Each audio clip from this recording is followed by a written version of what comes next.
আসসালামু আলাইকুম এভরিওয়ান। আশা করি আল্লাহর রহমতে সবাই ভালো আছেন, সুস্থ আছেন। অ্যাপস ডায়েরিতে আপনাদের সবাইকে স্বাগতম। আর এর আগের ব্লগটাতে আপনারা দেখতে পেয়েছিলেন যে আমরা আনিকাদের বাসায় এসেছিলাম আর আমাদের হঠাৎ প্ল্যান হয় আমরা সেই ভাইরাল ডিম খেতে যাই, মশলার ডিম। আর এটা ছিল ওদের বাসার নেক্সট ডে মর্নিং। আনিকা আমাদের জন্য সবার জন্য এরকম নাস্তা রেডি করছিল, ব্রেড ও এটার ভিতরে বাটার, গার্লিক বাটার, এটা আড়ং থেকে নেওয়া ছিল গার্লিক বাটার। আড়ংয়ের গার্লিক বাটারটা খুবই মজার হয়। আর আমি ঘুম থেকে উঠে দেখি আমারও আগে আনিকা ঘুম থেকে উঠে গিয়েছে, ও সব কিছু রেডি করছিল এভাবে। ও কিন্তু এরকম সচরাচর সবার আগে ঘুম থেকে ওঠে না, বাট ওই দিন আমাদের জন্য সবার জন্য খুব সুন্দর করে এরকম নাস্তা রেডি করছিল।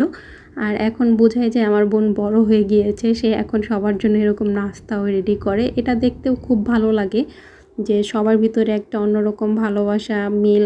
আর সব সময় আমি এরকম করে নাস্তা রেডি করতাম, আর আজকে আমার বোন আমাকে রেডি করে খাওয়াচ্ছে।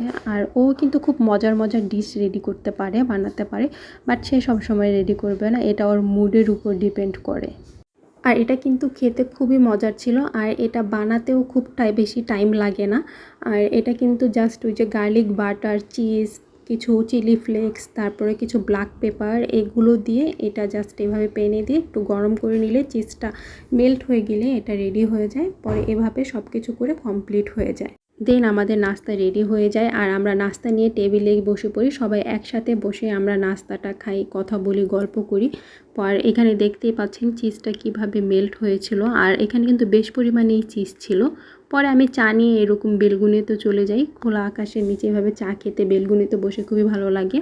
আর এদিক দিয়ে আমি মোমোকে ডাকছিলাম, কারণ আনিকাদের বাসার বেলগুনি থেকে মোমোদের বাসার বেলগুনিটাও দেখা যায়, আর বেশি একটা দূরে না ওদের বাসাটা। দেন আমরা সকালের নাস্তা শেষ করে সবাই কিছুক্ষণ রেস্ট নেওয়ার পরে দুপুরের খাবারের জন্য সবাই প্রিপারেশন নেওয়া স্টার্ট করি। আর ফার্স্টেই আমি ডিমটা বয়েল করতে দিয়ে দিয়েছিলাম, আর এখানে কিছু পেঁয়াজ আমরা কেটে নিচ্ছিলাম। আর আজকে খালামণিকে আমরা রেস্ট দিয়ে দিয়েছিলাম, কারণ দুপুরের লাঞ্চটা আমরা সবাই রেডি করব ভাই বোনরা মিলে। আর দুপুরে আমরা প্ল্যান করেছি যে নাগা মরিচের খিচুড়ি রান্না করব, আর ডিম বুনা আর ঝাল করে লাল করে একটা শুটকি ভর্তা বানাবো।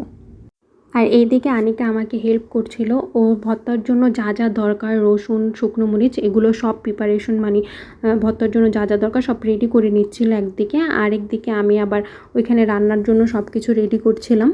আর শুটকি ভর্তাতে যদি একটু রসুন বেশি না হয় তাহলে ভর্তাটা খেতেও অতটা ভালো লাগে না। ভর্তার জন্য একটু রসুনের পরিমাণটা একটু বেশি লাগে, আবার একদম বেশিও না, অতিরিক্তও না। সব কিছু একটু মিডিয়াম মাপের ভিতরে রাখতে হয়। আর আমি খিচুড়ির জন্য এখানে মুগ ডালটা ভেজে নিচ্ছিলাম, আর দেন আমি এখানে পেঁয়াজও ভেজে নিচ্ছিলাম ডিম ভুনার জন্য। মানে একটার পর একটা এরকম চলছিলই। আর এখানে ডিমগুলো আমি ভেজে নিয়েছিলাম। এরপরে আমি পেঁয়াজটা একটু ভেজে নেওয়ার পরে এখানে আমি আদা রসুন বাটা, তারপরে হলুদের গুঁড়ো, মরিচের গুঁড়ো, সব কিছু দিয়ে মশলাটা কষিয়ে, টমেটো দিয়ে, কাঁচামরিচ দিয়ে এভাবে আমি ভালো করে মশলাটা একদম কষিয়ে নিই। আর পরে আমি এখানে খিচুড়ির জন্য আমি একটা পাতিলা বসিয়ে দিয়েছিলাম রান্না করার জন্য, যেন লেট না হয়ে যায়। আর এখানে একদিকে ডিম রান্না চলছিল, আরেকদিকে আমি খিচুড়ির জন্য এরকম পেঁয়াজ, কাঁচামরিচ সব কিছু দিয়ে দিয়েছিলাম রান্নার জন্য।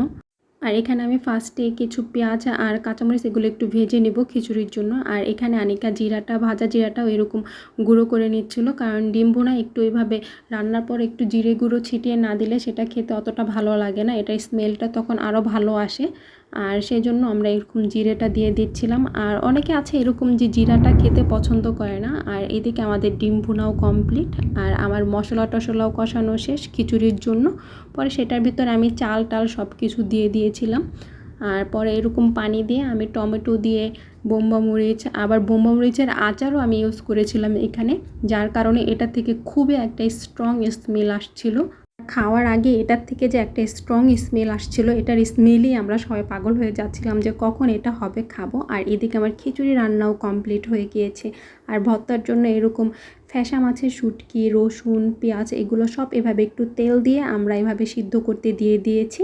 পরে এটা একটু ভাজা ভাজা করে সিদ্ধ হওয়ার পরে ব্লান্ডারে দিয়ে আমরা ব্লান্ডারেই ভর্তাটা করে নিয়েছি, কারণ এভাবে পাটা দিয়ে তো আর বাটা সম্ভব হবে না, তাই ব্লান্ডারে তাড়াতাড়ির জন্য করে নিয়েছি। অনেকেই ব্লান্ডারের ভর্তাটা পছন্দ করে না, বাট এখানে কিন্তু খুবই সুন্দরভাবে হয়েছিল, পুরা পাটায় বাটার মতো ভর্তাটা হয়েছিল, খুবই মজা হয়েছিল। আর অনেক ঝাল হয়েছিল ভর্তাটা। দেন আমরা নামাজ টামাজ পড়ে ফ্রেশ হয়ে আর সবাই তাড়াতাড়ি টেবিলটা গুছিয়ে নিয়ে খিচুড়ি, ডিম ভুনা আর ভর্তা সব টেবিলে নিয়ে সুন্দর করে আমাদের প্রিপারেশন স্টার্ট হয়ে যায় খাওয়ার জন্য। আর কোক এনেও আমরা ডিপে রেখে দিয়েছিলাম যেন ভালোভাবে ঠান্ডা হয়, কারণ যেই ঝাল ভর্তা এটা খাওয়ার পরের জন্য কোক খেলে সেটা ব্যালেন্স হয়ে যায়।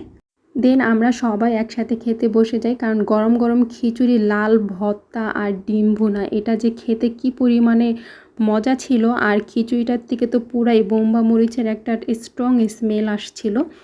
আর বোম্বা মরিচের আচারও ব্যবহার করেছিলাম, যার কারণে এটা খেতে খুবই মজা ছিল। আর সবার প্রচুর পরিমাণে ঝাল লেগে যায়, কারণ ভর্তাটা প্রচুর পরিমাণে ঝাল ছিল।